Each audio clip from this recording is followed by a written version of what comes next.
Kamarbandha karate guild নামেৰে আমি 2020 চনৰ ছেপ্টেম্বৰ মাহত আমি এইটো ক্লাব গঠন কৰিছিলোঁ। তাৰ পৰা আমি ধাৰাবাহিকভাৱে আমি অনুষ্ঠানটো চলাই আছোঁ। তাৰ মাজতে আমাৰ বিভিন্ন খেলত প্ৰতিযোগিতা কৰিছে। বিশেষকৈ আমাৰ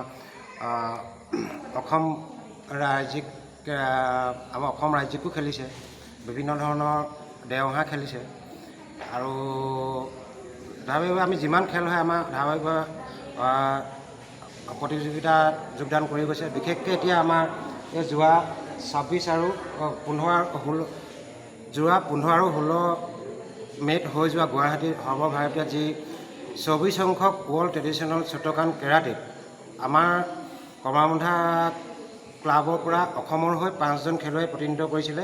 তাৰে 5জনেই মেডেল পাবলৈ সক্ষম হৈছে। অংকুৰজ্যোতি তামুলীয়ে চব আমাৰ চাব জুনিয়ৰ শাখা আছিলে। অংকুৰজ্যোতি তামুলীয়ে গ'ল্ড মেডেল পাইছে। নিহাৰিকা ৰাজখোৱাই ব্ৰঞ্জ মেডেল পাইছে কমিটি শাখাত। মুগ্ধজ্যোতি গগৈ কমিটি শাখাত ব্ৰঞ্জ মেডেল পাইছে।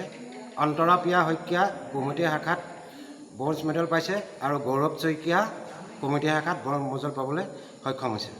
টোটেল ষ্টুডেণ্ট কিমান আছে স্কুলখনত? আমাৰ স্কুলখনত টোটেল আমাৰ 80ৰ ওপৰত আছে বৰ্তমান। নামটো কি স্কুলখন? আমাৰ স্কুলখনৰ নাম হৈছে Kamarbandha karate guild. Kamarbandha karate guild. হয়।